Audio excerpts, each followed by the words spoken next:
Dear friends, এত অতিরিক্ত গল্প শুনে না চুপ করে থাকা যায় না, তাই আমি কতগুলো কথা বলতে এলাম। প্রথম হচ্ছে সন্তানের ওপর অধিকার কার। বাবা মা বেঁচে থাকলে, জীবিত থাকলে সন্তানের ওপর অধিকার দাদু ঠাকুমার বর্তায় না। ঠিক আছে, বাবা মা প্রথম। এবার মায়ের অধিকার 7 বছর পর্যন্ত বাচ্চার ওপর প্রথম।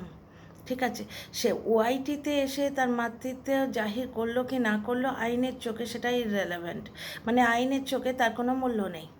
ঠিক আছে, এবার দর্শকরা যে বলছে যে অ্যালিমনি দেবে না, ছেলেকে ওকে দেবে না, কালকে আমি লাইভে দেখলাম। ব্যাপারটা হচ্ছে এগুলো দর্শকদের আবেগ। ঠিক আছে, তারা আবেগ জানাতেই আসে, কিন্তু তার মূল্য আইনের চোখে নেই। আইনের রুলটা হচ্ছে যেটা, মানে আইনে যেটা বলে সেটা হচ্ছে 7 বছর পর্যন্ত সম্পূর্ণ মায়ের অধিকার। 7 বছর পর বাবা একটা অ্যাপিল করতে পারে কোর্টে, যে ছেলেকে এবার আমার কাছে ফেরত আনতে চাই। এইবার সেই সময় কিন্তু চাইল্ড ওয়েলফেয়ার অফিসার নিযুক্ত হবে কোর্ট থেকে, এবং কোর্ট যেটা করবে সেটা হচ্ছে দুই ফ্যামিলি ভালো করে খতিয়ে দেখবে।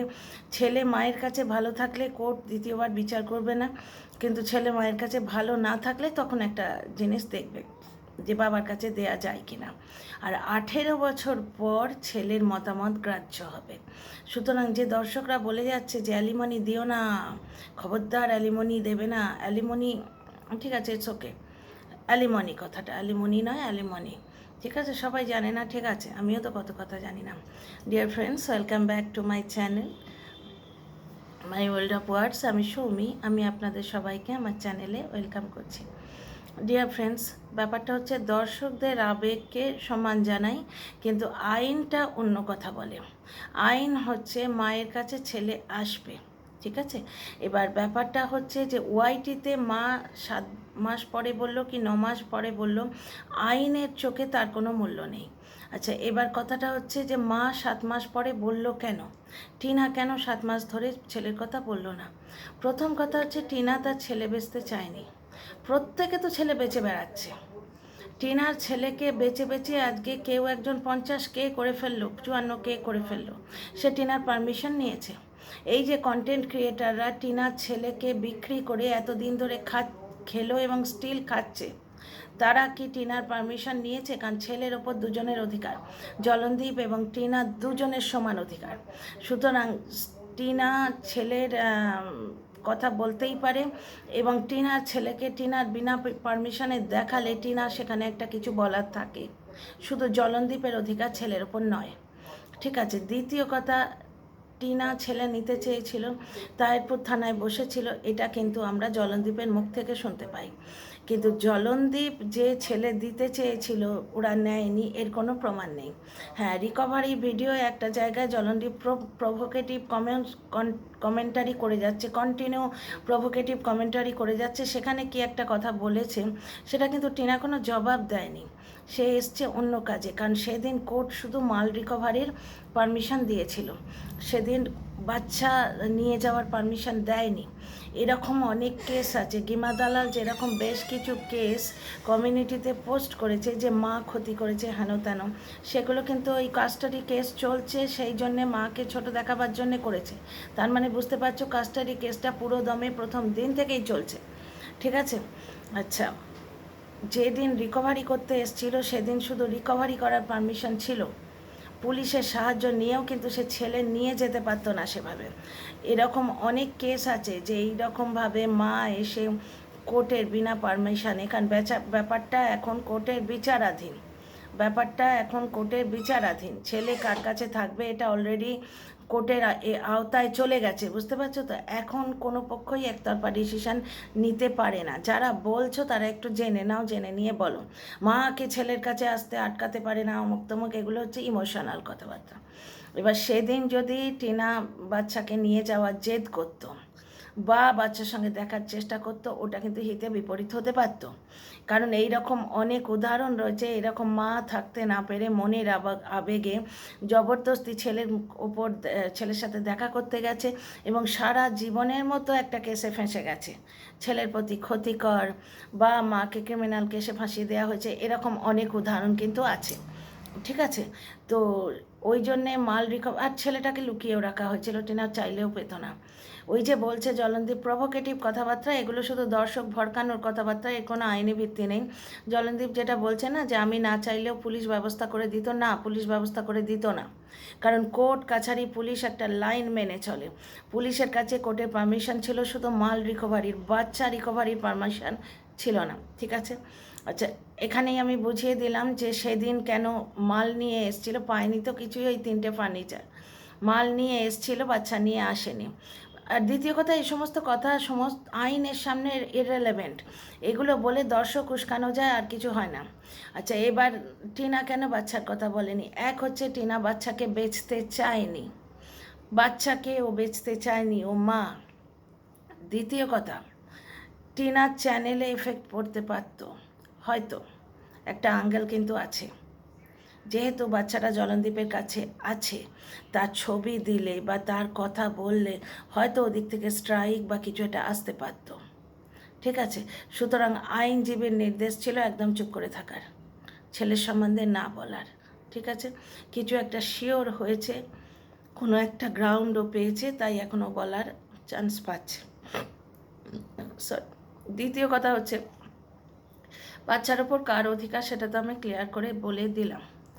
আচ্ছা, 7 বছর পরে বাবা যে অ্যাপিল করবে, সেইখানে কিন্তু পরিবার দেখা হবে।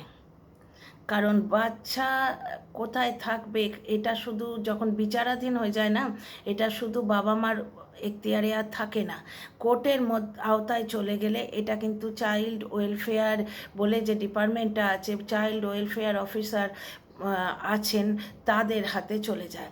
তারা কিন্তু পরিবার দেখেন। একটি পরিবারে প্রথম সন্তানকে তাড়িয়ে দেওয়া হয়েছে, পরবর্তীকালে যখন ওয়েল টু ডু অবস্থা হয়েছে তখনও সেই সন্তানকে গ্রহণ করার কোনো রকম চেষ্টা দেখানো হয়নি। উপরন্তু সেই মেয়েটিকে অনলাইন বেইজ্জত করা হয়েছে, বেঈমান বলা হয়েছে, নানা রকম কাজ করা হয়েছে। দ্বিতীয় কথা, সেই প্রথম সন্তানকে যখন তাড়িয়ে দেওয়া হয়েছে, সেই একই আর্থিক কন্ডিশনে দ্বিতীয় সন্তানকে কিন্তু পালন করা হয়েছে। সুতরাং সন্তানকে নিয়ে যখন এরা কাস্টাডি কেস লড়বে, 7 বছর পরেও যখন বাবা অ্যাপিল করতে যাবে না, চাইল্ড ওয়েলফেয়ার যে ডিভিশনটা তারা এইগুলো দেখবে। ঠিক আছে, এইগুলো তারা দেখবে, পরিবার তারা দেখবে। বিশেষ করে প্রথম সন্তানকে তাড়িয়ে দেওয়ার ব্যাপারটা খুবই নক্কারজনক।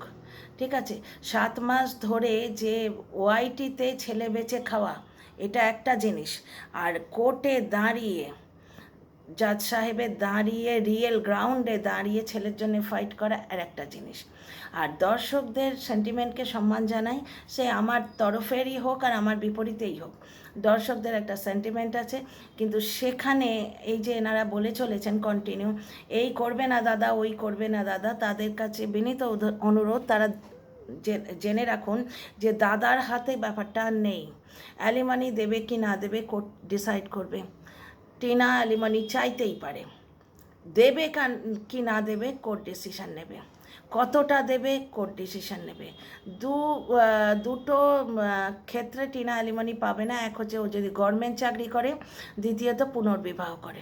ঠিক আছে, দুটোর কোনোটাই কিন্তু এখানে নেই। সুতরাং টিনা চাইলেই অ্যালিমানি চাইতে পারে। দ্বিতীয় কথা, পুরনো যে ভিডিওগুলো যেগুলো আসছে যাতে টিনার কন্ট্রিবিউশন রয়েছে, সেই ভিডিও থেকে যে আয় হচ্ছে, সেই আয়ে টিনার 50% অধিকার আছে। এক তো চ্যানেলটা টিনার আইডি থেকে ক্রিয়েটেড হয়েছিল, মাই ভিলেজ লাইফ টিনা যে চ্যানেলটা, এবং একটি চ্যানেল টিনার সম্পূর্ণ নিজের, সেটা তার বিয়ের আগের চ্যানেল। সুতরাং একটি চ্যানেলের ওপর টিনার পুরো অধিকার, আর একটি চ্যানেলের ওপর টিনার অর্ধেকটা অধিকার। যদি ধরে নেওয়া যায় যেহেতু ওদের বাড়িতে বসে করা হয়েছে, ওদের ওই বাড়ির মানুষজনেরা পার্টিসিপেট করেছেন, খুবই কম হলেও করেছেন, তাহলেও যদি সেইটাকেও গ্রাহ্য করা হয়, তাহলেও ওই চ্যানেলগুলোর যে রেভিনিউ তার উপর টিনার কিন্তু 50% অধিকার। ঠিক আছে, আর এই চ্যানেলটির ওপর টিনার সম্পূর্ণ অধিকার। এইগুলো আইনের আওতায় আসবে। সুতরাং বাচ্চার ওপর কার অধিকার, দাদু ঠাকুমার অধিকার কথাটা আসছেই না। ঠিক আছে, দাদু ঠাকুমার অধিকার কথাটা আসছে কেন? দাদু ঠাকুমার অধিকার তখন হবে যখন বাবা মা জীবিত থাকবে না। ঠিক আছে, তখন কোর্ট ভেবে দেখবে যে দাদু ঠাকুমার অধিকার। ঠিক আছে, আর দ্বিতীয় কথা, ইমোশনাল কথা বলে দর্শক ভড়কানো ছাড়া কিছুই হয় না। এগুলো মানে কন্টেন্ট করা হয়, কিন্তু এর কোনো লিগ্যাল ভ্যালু নেই। অনেক ব্যাপার স্যাপার আছে যেগুলো কোর্ট খতিয়ে দেখবে। যেমন ধরো, বাচ্চার ব্যাগে ফল দেয়া হচ্ছে, তার সঙ্গে ছুরি দেয়া হচ্ছে, তার মানে ঠাকুমা এবং বাবার সেই শিক্ষাগত যোগ্যতা নেই যে মানে বাচ্চার ব্যাগে হাতিয়ার দেওয়া উচিত নয়। ছোট ছুরি হলেও সেই বাই চান্স যদি বাচ্চাটা হাত দেয় বা অন্য কোনো বাচ্চা হাত দেয়, সেখানে এটি খুন খারাপি হওয়ার চান্স থাকে। এই কিরাম স্কুলে দিয়েছে ভগবান জানে। আমাদের মতো স্কুল হলে কিন্তু বাচ্চাটি গার্জেন কল হতো এবং রাস্টিকেশনে চান্স থাকতো। একটি কথা। দ্বিতীয় কথা, বাড়ি থেকে এত দূরে বাচ্চাকে স্কুলে পাঠানো হলো কেন? হ্যাঁ, হয়তো প্রত্যন্ত গ্রাম, কাছাকাছি কোনো স্কুল নেই, এগুলো কিন্তু খতিয়ে দেখা হবে। 3 নম্বর কথা, যেখানে সেই মানুষটি নিজে এসে বলছে যে আমার বাবার বাইকের হাত ভালো নয়, বাবার পেছনে উইদাউট হেলমেট বাচ্চাটা পেছন থেকে জড়িয়ে আছে, মনে আছে? কন্টেন্ট ক্রিয়েটাররা বলার পর কিন্তু ওই জিনিসটা থেমেছে। প্রথম দিন বাচ্চার শুভবুদ্ধির ওপর ডিপেন্ড করে বাচ্চাটাকে স্কুলে পাঠানো হয়েছিল। তাহলে যেখানে বাড়ির বড়দের বাচ্চা মানুষ করার কোনো যোগ্যতাই নেই, সেখানে কোর্ট কোন ভরসায় বাবা দাদু ঠাকুমাকে বাচ্চাটা দেবে বলুন তো? আজকে একটা 3 বছরের বাচ্চা, সে দাদুকে এইরকমভাবে পেছন থেকে জড়িয়ে আছে। 3 বছরের বাচ্চা রাস্তায় একটা বেলুন দেখলে, কাকবক দেখলে এরম করলেই তো হাতটা ছুটে যায়। কন্ট্রোভার্সি ক্রিয়েটাররা বলার পর, আমিও বলেছিলাম আমার ভিডিওতে এবং আরও 2-4 জন বলেছিল, বলার পর পরের দিন থেকে বাচ্চাটা সামনে বসেছে। বলতে হয়েছে কেন? যে বাড়ির পরিবারের এই রকম অবস্থা, যারা বাচ্চা মানুষ করার কোনো রকম ধারণাই নেই, টেকনিকই জানে না, যে বাড়িতে বাচ্চার ইমিউনিটি ডিসঅর্ডার হয়, সেই ফ্যামিলি বাচ্চা পালন করার কতটা যোগ্য? কোর্ট এইগুলো দেখবে। ঠিক আছে। জলনদীপের বিয়ে নিয়েও কিন্তু একটা ব্যাপার আছে। জলনদীপের বিয়ে এত দূরে হলো কেন? কেন জলনদীপ কাছাকাছি বিয়ে করলো না? জলনদীপের একটি ফেভারিট মেয়ে আছে, সেটা কল রেকর্ড থেকে আমরা জানতে পেরেছিলাম। যদিও কল রেকর্ড এতে গ্রাহ্য নয়, কিন্তু আমরা ওয়াইটিতে জানতে পেরেছিলাম যে একটি মেয়ে আছে যাকে জলনদীপ পছন্দ করে। কেন তাকে বিয়ে করলো না? কেন টিনাকে বিয়ে করলো? এদিকে কন্টেন্ট ক্রিয়েটাররা, বিশেষ করে ডাস্টবিন এবং আরও বাজে কিছু কন্টেন্ট ক্রিয়েটার কন্টিনিউ বলে চলেছে বিয়ের আগে টিনা 5 দিন ওখানে থেকে এসছে। কেউ এই প্রশ্নটা তো তোলেনি যে গ্রামের মেয়ে থাকা সত্ত্বেও টিনাকে এত দূর থেকে এসে জলনদীপ কেন বিয়ে করলো? তাহলে জলনদীপের কি ওইখানে বিয়ে হচ্ছিল না? প্রথম সন্তানকে তাড়িয়ে দিয়েছে, বাবা মা মানে আলাদা থাকা আলাদা, একটা বয়সকালে বাবা মার আলাদা থাকা আলাদা, মানে একসঙ্গে এক বিছানায় না শোয়াটা আলাদা। বেশিরভাগ কন্টেন্ট ক্রিয়েটারের তো ওই একটাই জিনিস, শরীরের খিদে, একসঙ্গে শোয়া, এসব ছাড়া তো কিছু নেই। এবং জলনদীপও আজকে নোংরাভাবে, প্রচণ্ড নোংরাভাবে ভিডিওটি দিয়েছে। এইরকম একটি নোংরা ফ্যামিলিতে বাচ্চা দেবে কিনা কিন্তু চাইল্ড লাইনের লোকেরা ভাববে। যে মানে বাড়ির পুরুষ এইভাবে লেখে যে অপর একটি পুরুষের সম্বন্ধে সে সন্তান উৎপাদন করতে অপারগ, তাহলে সেই বাবার শিক্ষাগত যোগ্যতা, তার মানসিক যোগ্যতা, তার মানসিক স্থিতি নিয়ে, এগুলো নিয়ে বিচার হবে। টিনার ব্লগে কোনো রকম বাজে জিনিস কোনো দিন দেখেছ? টিনার যে বয়ফ্রেন্ডটি, সে তার কোনো দিন ব্লগে এসছে? কিন্তু গিমা দালালকে আমরা দিনের পর দিন জলনের ব্লগে দেখেছি, ওই জন্যই এখন গিমা দালালকে দেখানো বন্ধ হয়ে গেছে। ঠিক আছে, এগুলো কিন্তু সব আইনের কথা। দ্বিতীয় কথা, গ্রাম থেকে অনেক মেয়ে ছিল, গ্রামের ছেলে, গ্রামের মেয়েই সুইটেবল, কারণ কাজকর্মগুলো তারা ভালো পারবে। টিনা যে পরিবেশে থেকেছে, টিনার বাড়ির লোকের জমি জমা নেই বা কোনো ওই ধান চাল জাতের ব্যাপার নেই, কিন্তু গ্রাম্য মেয়েরা যারা জলনদীপের আশপাশে যারা থাকে, তারা কিন্তু ওই কাজগুলো খুব ভালো করে পারবে। ঠিক আছে, গ্রামের মেয়েরা যেরকম ওর মা কাজ করেন, ধরো সর্ষে পেটানো, অমুক তমুক, এগুলো টিনার অভ্যেস নেই, সেটা অন্যরকম পরিবেশে মানুষ। তাহলে অত দূর থেকে জলনদীপ কেন এসে এখানে বিয়ে করলো? এগুলো কিন্তু ওই সমাজসেবী সংগঠন, চাইল্ড লাইনের লোকেরা, ডোমেস্টিক ভায়োলেন্স নিয়ে যারা কাজ করছে, মহিলা আয়োগ, কমিশন, এরা কিন্তু সব খতিয়ে দেখবে, দুপক্ষেরই দেখবে। ঠিক আছে। তো টিনা বয়ফ্রেন্ডের কথা বলেছিল, টিনার হোয়াটসঅ্যাপ চ্যাট হয়েছে, চ্যাটটা কিন্তু হয়েছে জলনদীপের ল্যাপটপ থেকে, মানে সৌমালির দেয়া ল্যাপটপ যেটা জলনদীপ ইউজ করে। ঠিক আছে, ল্যাপটপটা কিন্তু জলনদীপের। সুতরাং ওই ল্যাপটপটা টিনাই ইউজ করেছে কি না, অনেক রকম মারপ্যাঁচ এখানে আছে। তো এই ভিডিওতে আমি শুধু এইটুকু বোঝাতে চাইছি যে জলনদীপের পরিবার, জলনদীপের ফ্যামিলি ব্যাকগ্রাউন্ড, জলনদীপের এই যে বাড়ি থেকে প্রথম সন্তানকে তাড়িয়ে দেয়া, এইগুলি সমস্ত খতিয়ে দেখা হবে। আর তোমরা খালি বলো না যে 5 দিন বিয়ের আগে থেকেছে। একটা কথা বলো তো, যেখানে জলনদীপের ওই রকম চাষিবাসী পরিবার, অত কাজ, অত জমি জমা, তাহলে গ্রামে যে মেয়েরা ওই কাজগুলো জানে সেইরকম পরিবার থেকে মেয়ে নিল না কেন? কেন ওদের বাড়িতে কোনো প্রতিবেশী আসে না কেন? ওদের সঙ্গে আত্মীয় স্বজনরা সম্পর্ক রাখে না কেন? তাহলে কি জলনের আশপাশে কোনো মেয়ের সঙ্গে বিয়ে হচ্ছিল না? যে মেয়েটিকেও পছন্দ করে, ঠিক আছে, একটি মেয়েকেও পছন্দ করে, জলনদীপের নিজের কণ্ঠস্বর কানে বাজছে, রংরূপে তোর থেকে কিছু কমা নয়। টিনার সঙ্গে কনভারসেশন আমরা শুনেছি, যদিও শুনছি নাকি মানে কল রেকর্ড কোর্টে নাকি গ্রাহ্য হয় না। আমি দুজনের সঙ্গে কথা বলেছি, একজন বলছে গ্রাহ্য হয়, একজন বলছে গ্রাহ্য হয় না। আমি আর একটু পাক্কা হয়ে আপনাদের বলবো, পাক্কা মানে এই নলেজটা সম্বন্ধে পাক্কা হয়ে আর একজনকে জিজ্ঞেস করে আপনাদের বলবো যে, আর আপনাদের সুচিন্তিত মতামত, আপনাদের নলেজটা যদি আমার সঙ্গে শেয়ার করেন খুব ভালো হয়। কমেন্ট বক্সে লিখবেন, কারণ কমেন্ট তো সবাই পড়ে, সুতরাং অন্য দর্শক বন্ধুরাও এনলাইটেন্ড হবে, মানে তারা আলোকিত হবেন আর কি, তারা ওই জ্ঞানটা পাবেন।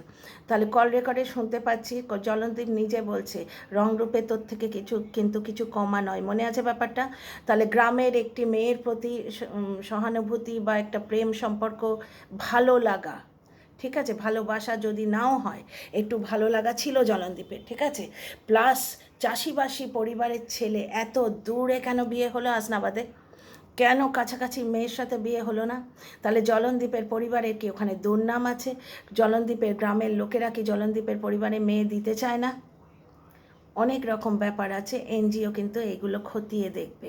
আর মা যতক্ষণ আছে ছেলের ওপর আর কারোর অধিকার নয়, বিশেষ করে মাইনর বাচ্চার অধিকার নয়। আর দর্শকেরা যেটা বলছেন, দর্শকদের আবেগকে সম্মান করি, কিন্তু জলনদীপ যে শুনতে মামদোবাজি, অমুকবাজি, তমুকবাজি, আমি ছেলে দেবো না, আমার বাবা মা দেবে না, ছেলেরা চায় না, এগুলো সব ফালতু কথা। এগুলো কন্টেন্ট ক্রিয়েশনের জন্য ঠিক আছে, আইনে এসব কথা ধোপে টেকে না। সে তো দেখলে টিনার বাবাকে প্রভোগ করে সেই কলসি তোলার ভিডিওটা করেছিল, চারটে কেস দিয়েছিল, ধোপে টেকেছিল। আবার টিনাদের তরফ থেকে ভুল হয়ে গেছিলো, ডোমেস্টিক ভায়োলেন্সের কেস সেই রাত্রিরেই করা উচিত ছিল, যেদিন তাহিরপুর থানার মেজবাবু বলেছিলেন আপনি কেস দিন, আমি এক্ষুনি ওকে তুলে আনছি। টিনা করেনি, টিনা শুধু ডায়েরি দিয়ে ছেড়ে দিয়েছিল, করেনি, ছেলেটার জন্যে করেনি, ভেবেছিল আবার ফিরে যাবে। তেমনি মানে ডোমেস্টিক ভায়োলেন্সের কেস 4 মাস পরে করলে ধোপে টেকে না। আইনের কিছু ব্যাপার আছে। টিনার তরফের এই কেসটা ধোপে টেকেনি, আর ওদিকে রিকভারির ভিডিওর কিন্তু 4টে কেস ধোপে টেকেনি। দেখেছো তো, আইন কিন্তু আইনের ভাষায় কথা বলে। হ্যাঁ, জলনদীপ যেটা করে চলেছে, ও সিম্পলি সোশ্যালি ডিফেম করছে টিনাকে, এবং ডিফেম করে ও কিছু পয়সা কামাচ্ছে, ও এক ঢিলে 2 পাখি মারছে। টিনাকে ডিফেম করছে, টিনার রোজগারের জায়গাটায় আঘাত করছে বারবার, আর নিজের রোজগার করার চেষ্টা করছে, এছাড়া আর কিছু হচ্ছে না। আইনের কথা বলবে। 7 বছরের পর্যন্ত বাচ্চার উপর মার সম্পূর্ণ অধিকার। অ্যালিমানি দেবে কিনা কোর্ট ডিসাইড করবে। আর জলনদীপের পরিবারের ব্যাপারেও কিন্তু কোর্ট, মানে এই সংস্থারা খোঁজখবর নেবে, কেন জলনদীপ এত দূরে বিয়ে করলো, চাষি পরিবার হওয়া সত্ত্বেও এত দূরে কেন বিয়ে করলো? টিনা যেভাবে চাষের কাজ করতে পারবে, ওই মাঠের কাজ করতে পারবে, ওইখানকার মেয়েরা তো আর বেশি পারবে, তাই না? আশপাশের গ্রাম থেকে মেয়ে না খুঁজে হাসনাবাদে এত দূরে এলো কেন? কিসের জন্যে এলো? টিনার 5 দিন থাকাটা ডাস্টবিন বড় ক্যাশ করছে, শরীরের খিদে অমুক তমুক করে, ওর তো খালি শরীর ছাড়া আর কিছু নেই, ওর মন বলে কোনো বস্তু নেই। এই সমস্ত কন্টেন্ট ক্রিয়েটারদেরও কিন্তু এবার সংযত হওয়া উচিত, এরাও কিন্তু আইনের আওতায় আসে, মুখের ভাষাটাকে মার্জিত করা উচিত। See you in the next video.